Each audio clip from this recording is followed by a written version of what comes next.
Good morning, South Carolina. Thank you for waking up early before you head into work today. It's bright and early, beautiful day here in Charleston, South Carolina, on hallowed ground at the Citadel, the Military College of South Carolina. This morning, I'm making it official. I am running to be your governor of the great state of South Carolina. There we go, baby. South Carolina first. I want to thank Kevin Cunane, who is a 9/11 first responder, firefighter in New York. When he came up here, he was there on 9/11 on day one. So thank you, Kevin, for your service to your country and the Cesura family. When I met the Cesuras and Sweet Tanner, who was run over by that vehicle on Sullivan's Island, that family brought me to tears. And that's what this is about. It's not about me. It's about the people of South Carolina. I didn't come to join the club. They don't want me, and I don't want them. I came to hold the line. They said, stay quiet. I spoke up. They said, sit down. I stood up. They said, play nice. And I fought back. South Carolina is tired of politicians who smile for the cameras, lie to your face, and then vanish when it's time to lead. I'm not one of them. I'm running for governor because South Carolina doesn't need another empty suit. It needs a governor who will fight for you and your values. South Carolina needs a governor who will drag the truth into sunlight and flip the tables if that's what it takes. South Carolina doesn't need another politician who folds when things get tough. It needs a governor who will always stand tall no matter the odds. I've walked into firestorms and I've come out swinging. I didn't flinch, I don't fold, and you know I never run. While others played it safe, I said what needed to be said, and I did what needed to be done. This isn't about playing defense. This is about going on offense for you, for your family, for your freedom, and for your future right here in South Carolina. I wasn't built to kiss the ring. I just wear one. I don't answer to the establishment. I don't owe those in the back room a single thing. I answer to the people, and the people, let me tell you, are fed up. I've been all across the state of South Carolina over the last couple of months, and the people are fed up. They're fed up with sanctuary sheriffs who refuse to enforce the law. Yes, that happened right here in South Carolina, where we had leadership across the state, statewide, that stood silent as we had a sanctuary sheriff in our great state, letting out illegals who were rapists, letting out illegals who were murderers, and letting out illegals who were pedophiles and child molesters. That happened right underneath our noses, right here in South Carolina. You know what I did last year? I stood up. I spoke out. I basically ran against the sheriff, and the good people of Charleston County, right where we are today, you voted in a new sheriff who on day one started working with ICE. You did that. They're fed up with statewide officials who always stay quiet, the ones who say nothing, do nothing, and stand for nothing. They're fed up with violent criminals getting a slap on the wrist while good law-abiding citizens get ignored. They're fed up with schools that push politics instead of reading, writing, and arithmetic. They're fed up with weak leaders who talk tough on TV, then cave when it comes time to vote. Caving is what got us into this mess. I will never cave.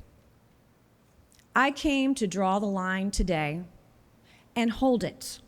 And we will do this together. So before I tell you where we're going, let me tell you where I came from. My dad was a retired Army general. My mom, who's here this morning with her shades on, looking good, mama. She's a retired school teacher. She actually taught at the school that I dropped out of. And I made one of the worst decisions of my life to drop out of school at the age of 17. And my parents didn't coddle me. They said it to me straight. They said, if you're going to stop going to school, you have to start going to work. So I took a job at the fine dining establishment known as the Waffle House. There we go. My Waffle House people. Denny's was a little too highbrow, right, Mom? Exit 203 in Ladson.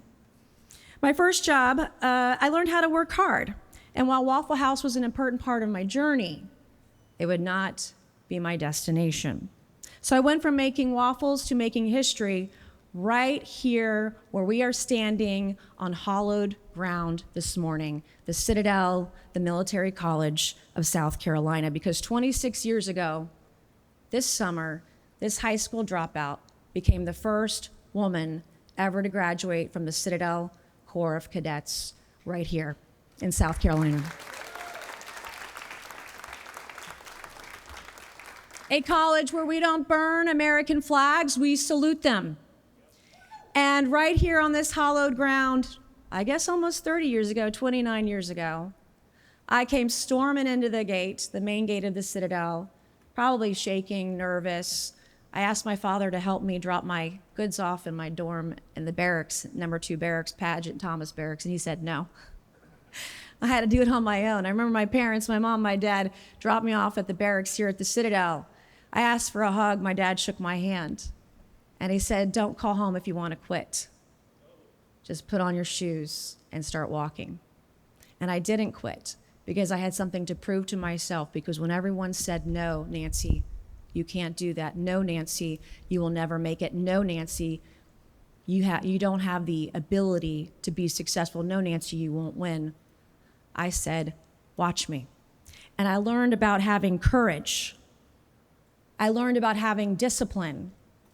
I learned what it takes to lead no matter the odds, because leading a district, a state, a country means you have to do hard work. When you're doing it right, it's hard, it's not easy.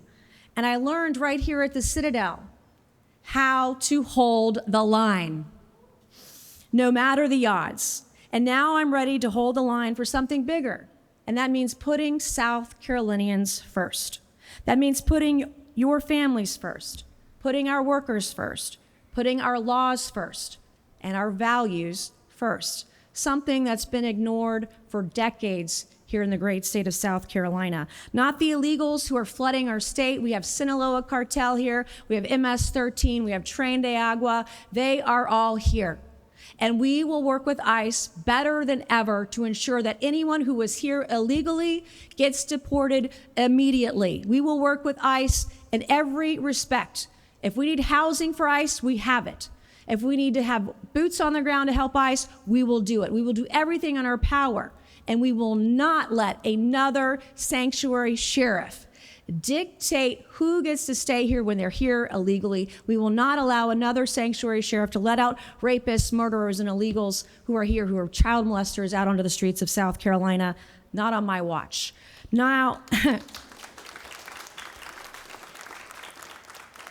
we will hold the line against the gender cult that has invaded our schools.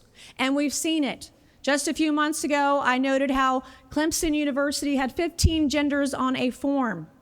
Did you know male and female were not two of the options? So you know what we did?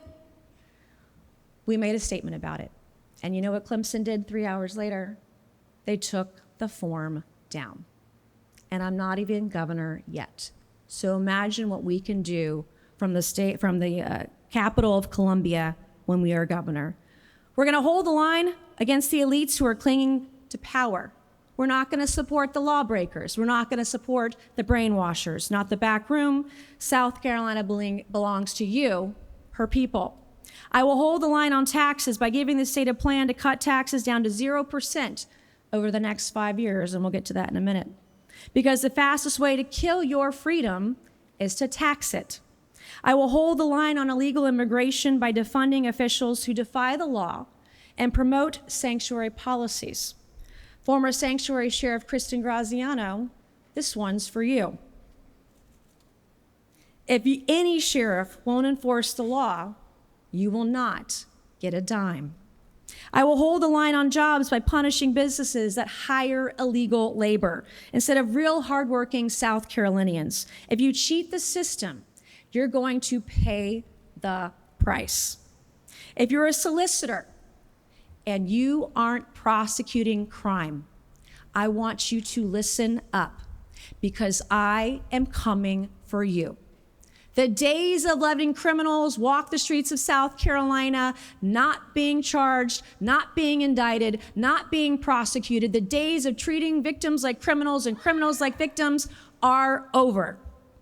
The culture of coddling criminals and punishing victims is over when we're governor. I will hold the line on women and kids, and sanity and education by vetoing any funding to any college that pushes gender ideology and refuses to define what a woman is. If a school erases women, it erases its right to your tax dollars. I will hold the line for parents because parents, not the government, get the final say in their child's education. I'm not here to fold. I'm here to fight for you and your values. Together, we will make South Carolina more prosperous, more educated, more healthy, and more safe. This isn't just a campaign, it's a calling for common sense, a calling for courage, and a call to put South Carolina first. So to the establishment this morning and the cowards hiding behind their long written press releases, buckle up. To the radical left, brace yourselves. And to the great people of the great state of South Carolina, help is on the way.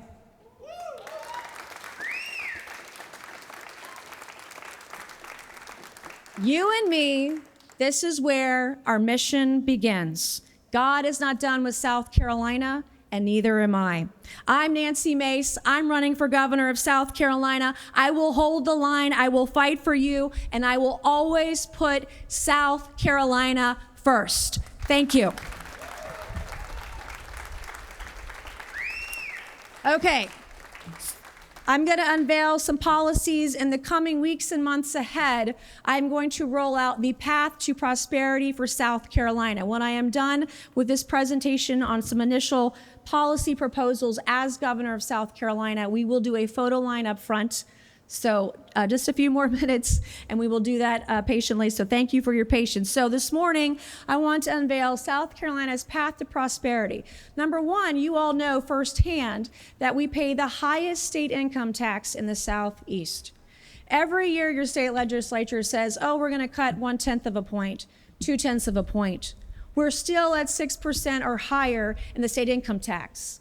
Other states like Florida, Tennessee, Texas have zero state income tax. North Carolina and Georgia, as you can see in this map, are not far behind. Everybody, including Mississippi, are on the fast track to 0% state income tax. There are a couple different ways we can do this, and I will propose more than one way to go to 0% income tax over 5 years. The first thing I want you to know is that South Carolina's state budget is just over $40 billion a year. And there are three different buckets that spending goes into. One is called the general fund. The general fund has been increasing in spending year over year without any pauses or controls in place to give your money back to you in a permanent tax cut. So the first proposal that I have is to freeze the government, the general fund spending at around $11.6 billion. So that would be around 2022 to 2023 fiscal year for South Carolina. If we were to just freeze the general fund spending, and if revenues continue to grow, this at fiscal year 24-25, we expected $13.2 billion. If they continue to grow at this level, we can reduce and give back enough money from the general fund as a permanent tax cut to residents to reduce the state income tax to 0% in 5 years. Now, if we need to accelerate that, we can also look at earmarks. The state has looked at earmarks pre-COVID. Earmarks were around $30 million in 2019. Now, most recently, you can see on the chart here, earmarks in the 2023-2024 fiscal year were $700 million. So if we take a look at, I want to get rid of earmarks, but let's just say we take half of earmarks annually and we don't spend them. That will help accelerate us to getting to 0% state income tax in 5 years. I want to use every dollar above that cap at $11.6 billion to reduce state income tax until it hits zero. We'll pause and reduce or eliminate earmarks to accelerate that process. I also want to mandate that every single state agency find 3 to 4% annually to cut. We know we can find it. If we need to have a program to have early retirement for state government employees, we will do it. If we need to freeze hiring for state government employees, we will do it. This isn't about austerity. This is about building a robust and prosperous future for South Carolina. We know that South Carolina's economy is built on the backs of small businesses. Who benefits the most from a 0% state income taxes? It is the hardworking people of South Carolina, and it is the LLCs and small businesses that are running our state. I will eliminate departments, boards, and commissions that don't serve key functions. Did you know that there are over 250 boards, departments, commissions, et cetera, in the state of South Carolina? I'm not even sure what they do. I'm not sure the state knows what they do, so we will reevaluate that as well. I want to audit all administrative overhead and sunset low-impact and duplicative government programs. The second thing I want to bring up this morning is law and order. Last year, as many of you know, here in South Carolina, we had a sanctuary sheriff and former Sheriff Kristen Graziano. In a red state that said they banned sanctuary policies, not a single statewide elected official in South Carolina stood up and told Sanctuary Sheriff Kristen Graziano no. One person did in federal office. I did that. I was assisted by some of our local leaders here in Charleston County, but not many, not enough. So when I'm governor, we will end all sanctuary loopholes. There will not be a sanctuary sheriff who will step foot in the state of South Carolina when I am governor. If you are a business employing illegal aliens, we will hunt you down and we will find you. Find you, and we will fine you $1,000 a day until you learn from your mistake and you employ real, hardworking South Carolinians. We will work with ICE and DHS to provide facilities to house illegals for deportations. Between all of our state facilities across the state of South Carolina, there are hundreds of beds that we can utilize. The Naval Brig, for example, or other facilities. We've identified hundreds of places, beds and facilities that we can use to work with ICE. And yes, DHS and ICE do compensate states for housing illegal immigrants. That will be a part of our program. We'll increase penalties for violent crimes and sexual abuse. You should see some of the ridiculous plea deals that are happening in our state. And the third-degree plea deals that they get. Oh, $100 fine for this.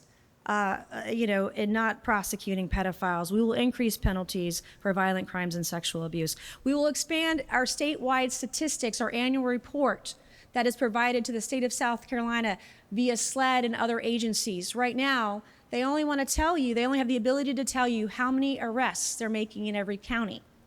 That is going to change when I'm governor, because you have a right to know not only how many arrests the state, local, county, municipalities are making for what crimes, you have a right to know how many indictments were made out of those arrests and how many were prosecuted. You have the right to know how many convictions there are in this state. You have the right to know what the sentencing is. And need I remind you about convicted pedophile Donald Gresh, who was found with 1,900 images of toddlers as young as 3 being raped by animals. He was facing 60 years.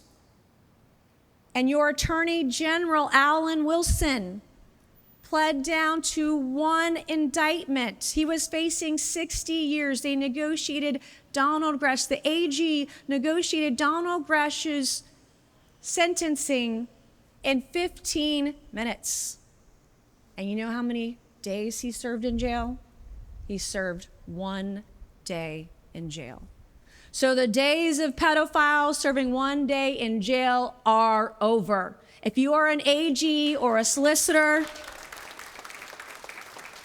who thinks it's okay to allow these people to walk the streets and put your kid in danger, that ends, because I'm coming for you. We will modernize our technology systems, maintaining criminal data and mandate reporting to the Fusion Center. We will aggressively pursue federal grant funding. Most recently in Berkeley County, we assisted Berkeley County with getting a $500,000 grant to hire 3 law enforcement officers to help curtail the use of illegal firearms in violent crimes in Berkeley County. We will do this for every county across the state. If you need resources, we will find them, and we will aggressively pursue them. We will defund any office, agency, or department who refuses to follow state and federal law.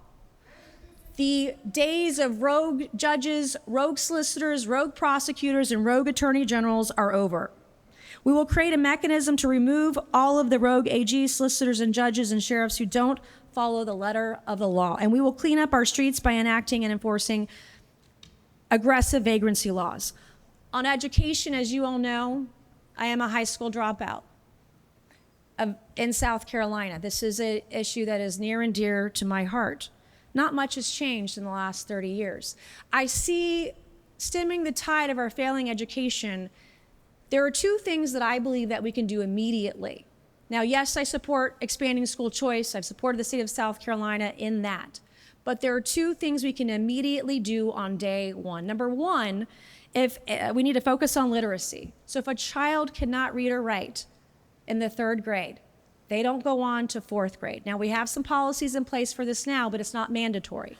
As governor, I would make it automatic and mandatory, and I would narrow down the exceptions for our students who cannot read and write by 3rd grade. And if they can't read and write by 3rd grade, they will be assigned a reading mentor, and they'll be required to read 90 minutes a day while they're at school. Whatever it takes so those young children can get to 4th grade and graduate. Because if they're not ready by 4th grade, they will not be ready by middle school. And if they're not ready by middle school, they will not be ready by high school. We as a state are about 24th or 25th in the nation in what we spend per student per year across the country. And we were still almost dead last in outcomes. We are behind Mississippi. They have run circles around South Carolina for the last 7 years, and they're beating us in this. We cannot be last in education because we are the 10th fastest growing state in the country right now, and we have so many jobs that are opening up in South Carolina. These jobs are being imported to people from outside our state. I want to have the best South Carolinians with the best degrees, the best certifications, the best qualifications to take the best jobs in the state of South Carolina. The second piece to my education plan is that we need to have a real bona fide, we have a little one right now, degree. I want to see 2 tracks for high school diplomas. The traditional track for the traditional student who's going to go on to a 2 or 4 year degree. But we need a second, more well-defined track with greater requirements that if a student isn't going to make it to college, that they make it to get certified in a vocation, whether that's plumbing, carpentry, as an electrician or a welder, or getting their CDL, or getting their cosmetology degree. If you are certified in a trade and you are ready for work the day after you graduate from high school, you should be qualified to get a high school diploma equivalent to your vocational training and certification. If you are, and the kids who are listening today, if you graduate high school with a welding certificate, your starting salary at the age of 18 is $80,000. If you get your commercial driver's license certification at Trident Technical College or any community college or in high school and you're ready to drive, as a commercial truck driver, your starting salary in some places of South Carolina is $80,000 a year. If you have your nuclear welding certificate as a welder, your starting salary in South Carolina is $110,000 a year. Who's had a plumber come to their house lately? I don't know about you, but I'm paying about $2.50 an hour, and I swear to God, it's a 2-hour minimum. I'm paying $500 every time my plumber comes over. And my plumber, by the way, vacations in Cape Cod every summer.